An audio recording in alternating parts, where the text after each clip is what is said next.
They walked slowly down the path between the rocks, Tick-Tock going first, Dorothy following him, and the yellow hen trotting along last of all.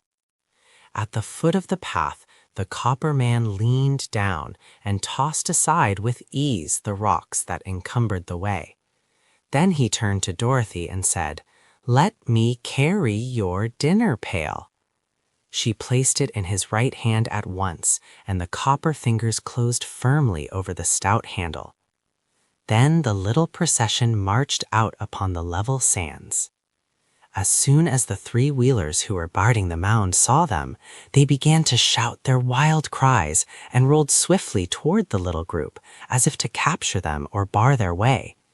But when the foremost had approached near enough, Tick-Tock swung the tin dinner pail and struck the wheeler a sharp blow over its head with the queer weapon. Perhaps it did not hurt very much, but it made a great noise, and the wheeler uttered a howl and tumbled over upon its side. The next minute it scrambled to its wheels and rolled away as fast as it could go, screeching with fear at the same time. "I told you they were harmless," began Tick-Tock, but before he could say more, another wheeler was upon them. Crack went the dinner pail against its head, knocking its straw hat a dozen feet away, and that was enough for this wheeler also. It rolled away after the first one, and the third did not wait to be pounded with the pail, but joined its fellows as quickly as its wheels would whirl. The yellow hen gave a cackle of delight, and flying to a perch upon Tick-Tock's shoulder, she said, "Bravely done, my copper friend, and wisely thought of, too. Now we are free from those ugly creatures." But just then a large band of wheelers rolled from the forest, and relying upon their numbers to conquer, they advanced fiercely upon Tick-Tock. Dorothy grabbed Billina in her arms and held her tight, and the machine embraced the form of the little girl with his left arm, the better to protect her. Then the wheelers were upon them.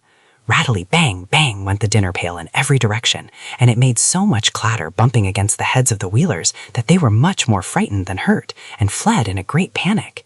All, that is, except their leader. This wheeler had stumbled against another and fallen flat upon his back, and before he could get his wheels under him to rise again, Tick-Tock had fastened his copper fingers into the neck of the gorgeous jacket of his foe and held him fast.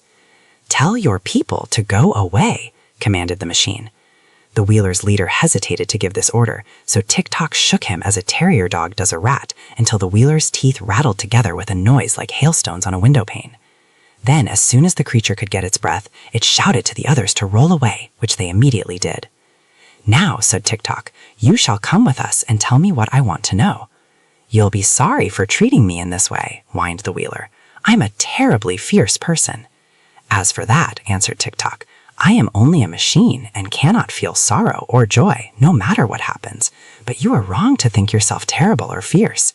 "Why so?" asked the wheeler. "Because no one else thinks as you do.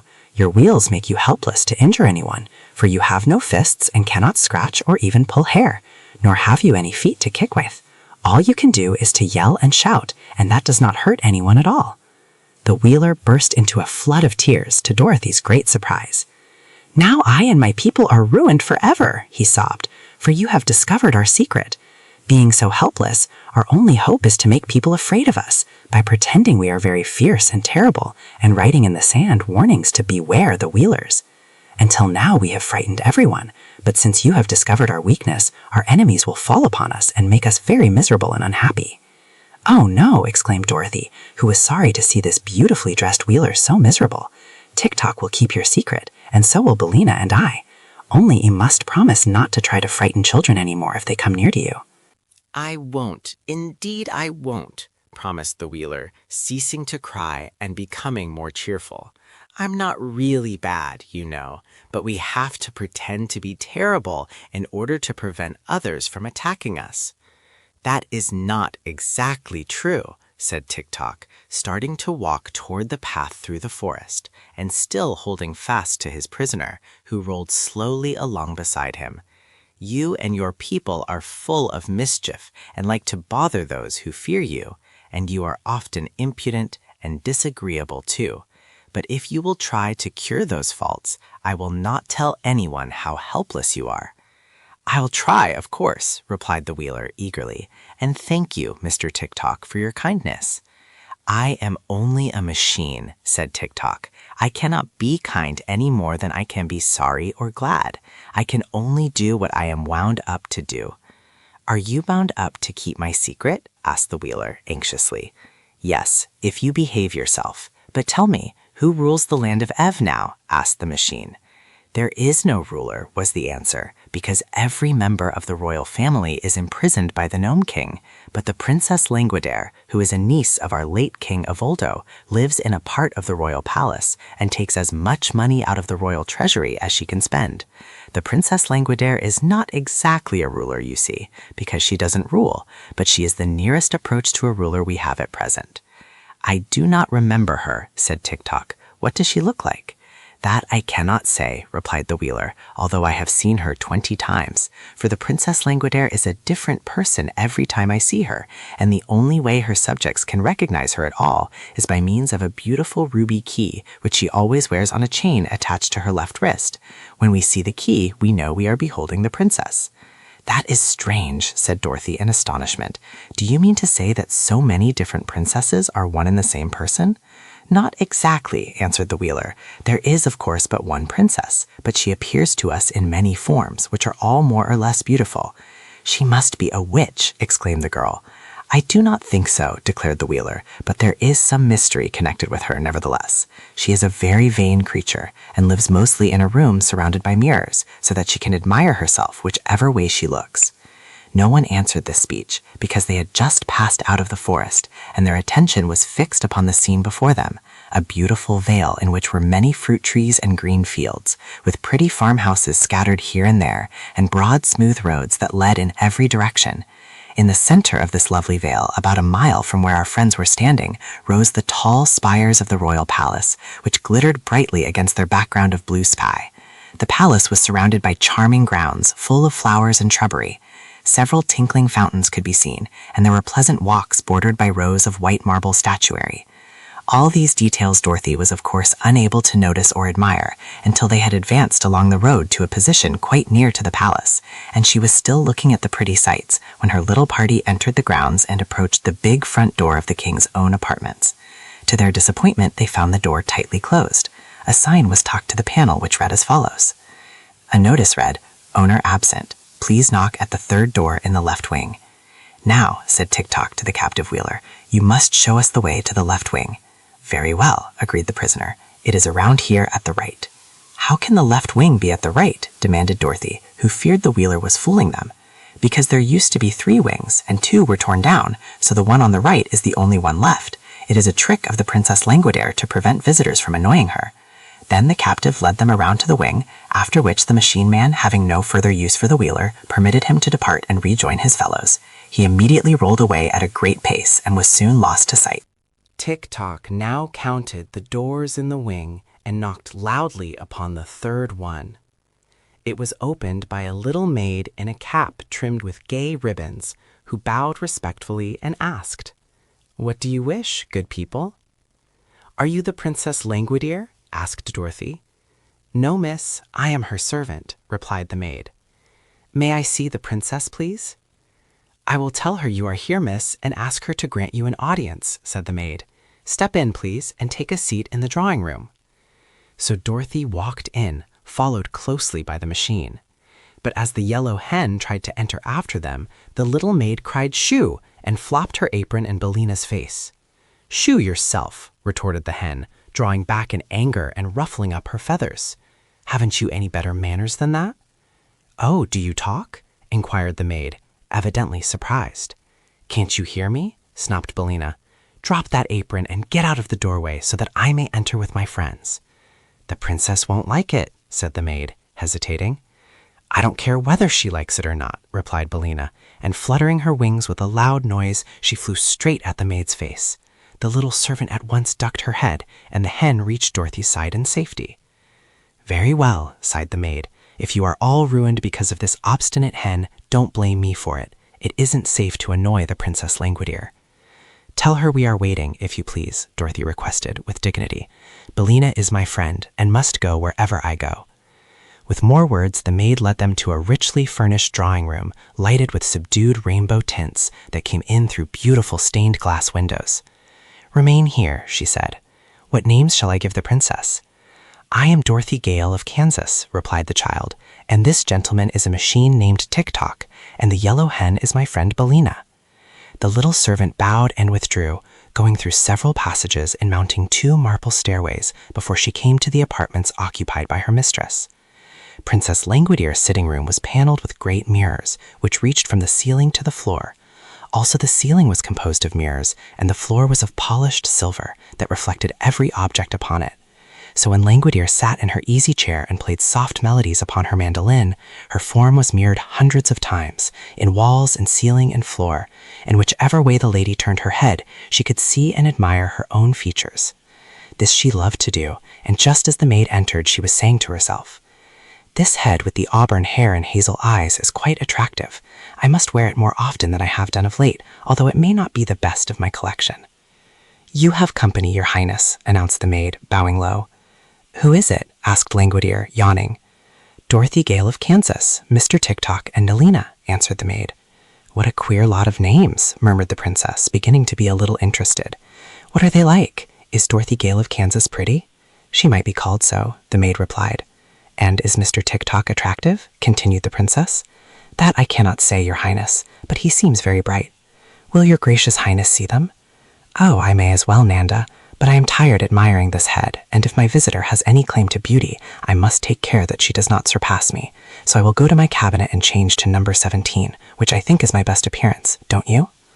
"Your number 17 is exceedingly beautiful," answered Nanda with another bow. Again the princess yawned. Then she said, "Help me to rise." So the maid assisted her to gain her feet, although Langwidere was the stronger of the two, and then the princess slowly walked across the silver floor to her cabinet, leaning heavily at every step on Nanda's arm. Now I must explain to you that the Princess Langwidere had 30 heads, as many as there are days in the month, but of course she could only wear one of them at a time, because she had but one neck. These heads were kept in what she called her cabinet, which was a beautiful dressing room that lay just between Langwidere's sleeping chamber and the mirrored sitting room. Each head was in a separate cupboard lined with velvet. The cupboards ran all around the sides of the dressing room and had elaborately carved doors with gold numbers on the outside and jeweled framed mirrors on the inside of them. When the princess got out of her crystal bed in the morning, she went to her cabinet, opened one of the velvet-lined cupboards, and took the head it contained from its golden shelf. Then, by the aid of the mirror inside the open door, she put on the head, as neat and straight as could be, and afterward called her maids to robe her for the day. She always wore a simple white costume that suited all the heads. For being able to change her face whenever she liked, the princess had no interest in wearing a variety of gowns, as have other ladies who are compelled to wear the same face constantly. Of course, the 30 heads were in great variety, no two formed alike, but all being of exceeding loveliness. There were heads with golden hair, brown hair, rich auburn hair, and black hair, but none with gray hair. The heads had eyes of blue, of gray, of hazel, of brown, and of black, but there were no red eyes among them, and all were bright and handsome. The noses were Grecian, Roman, retroussé, and Oriental, representing all types of beauty, and the mouths were of assorted sizes and shapes, displaying pearly teeth when the head smiled. As for dimples, they appeared in cheeks and chins, wherever they might be most charming, and 1 or 2 heads had freckles upon the faces to contrast the better with the brilliancy of their complexions. One key unlocked all the velvet cupboards containing these treasures, a curious key carved from a single blood-red ruby, and this was fastened to a strong but slender chain which the princess wore around her left wrist. When Nanda had supported Langwidere to a position in front of cupboard number 17, the princess unlocked the door with her ruby key, and after handing head number 9, which she had been wearing, to the maid, she took number 17 from its shelf and fitted it to her neck. It had black hair and dark eyes, and a lovely pearl and white complexion, and when Langwidere wore it, she knew she was remarkably beautiful in appearance. There was only one trouble with number 17. The temper that went with it, and which was hidden somewhere under the glossy black hair, was fiery, harsh, and haughty in the extreme, and it often led the princess to do unpleasant things she regretted when she came to wear her other heads. But she did not remember this today, and went to meet her guests in the drawing-room with a feeling of certainty that she would surprise them with her beauty. However, she was greatly disappointed to find that her visitors were merely a small girl in a gingham dress, a copper man that would only go when wound up, and a yellow hen that was sitting contentedly in Langwidere's best work basket, where there was a china egg used for darning stockings. It may surprise you to learn that a princess ever does such a common thing as darn stockings, but if you will stop to think, you will realize that a princess is sure to wear holes in her stockings, the same as other people, only it isn't quite polite to mention the matter. "Oh," said Langwidere, slightly lifting the nose of number 17. "I thought someone of importance had called." "Then you were right," declared Dorothy. "I'm a good deal of importance myself, and when Bellina lays an egg, she has the proudest cackle you ever heard. As for Tick-Tock, he's the—" "Stop, stop," commanded the princess with an angry flash of her splendid eyes. "How dare you annoy me with your senseless chatter?" "Why, you horrid thing," said Dorothy, who was not accustomed to being treated so rudely. The princess looked at her more closely. "Tell me," she resumed, "are you of royal blood?" "Better than that, ma'am," said Dorothy. "I came from Kansas."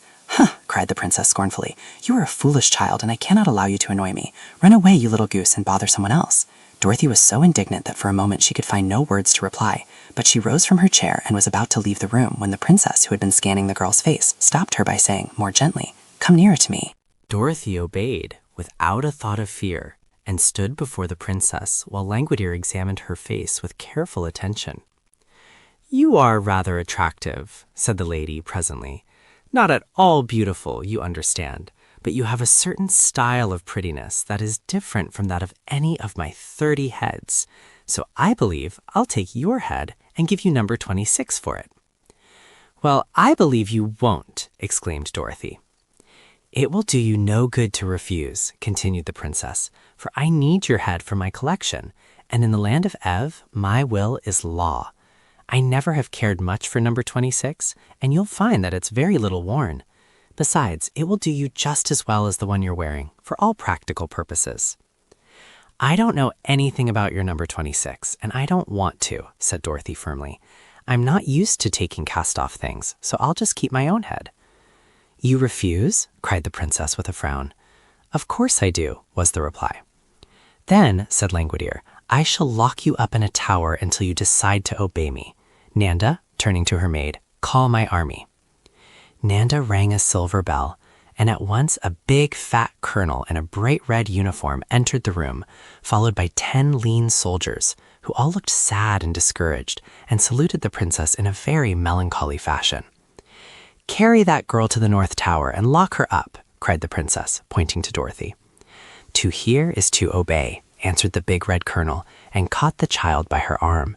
But at that moment, Tick-Tock raised his dinner pail and pounded it so forcibly against the colonel's head that the big officer sat down upon the floor with a sudden bump, looking both dazed and very much astonished. "Help!" he shouted, and the 10 lean soldiers sprang to assist their leader. There was great excitement for the next few moments, and Tick-Tock had knocked down 7 of the army, who were sprawling in every direction upon the carpet, when suddenly the machine paused, with the dinner pail raised for another blow, and remained perfectly motionless. "My action has run down," he called to Dorothy. "Wind me up, quick." She tried to obey, but the big colonel had by this time managed to get upon his feet again, so he grabbed fast hold of the girl, and she was helpless to escape. "This is too bad," said the machine. "I ought to have run 6 hours longer at least, but I suppose my long walk and my fight with the wheelers made me run down faster than usual." "Well, it can't be helped," said Dorothy with a sigh. "Will you exchange heads with me?" demanded the princess. "No, indeed," cried Dorothy. "Then lock her up," said Langwidere to her soldiers, and they led Dorothy to a high tower at the north of the palace and locked her securely within. The soldiers afterwards tried to lift Tick-Tock, but they found the machine so solid and heavy that they could not stir it, so they left him standing in the center of the drawing room. "People will think I have a new statue," said Langwidere, "so it won't matter in the least, and Nanda can keep him well polished." "What shall we do with the hen?" asked the colonel, who had just discovered Bellina in the work-basket. "Put her in the chicken house," answered the princess. "Some day I'll have her fried for breakfast." "She looks rather tough, your highness," said Nanda doubtfully. "That is a base slander," cried Bellina, struggling frantically in the colonel's arms. "But the breed of chickens I come from is said to be poison to all princesses." "Then," remarked Langwidere, "I will not fry the hen, but keep her to lay eggs, and if she doesn't do her duty, I'll have her drowned in the horse trough."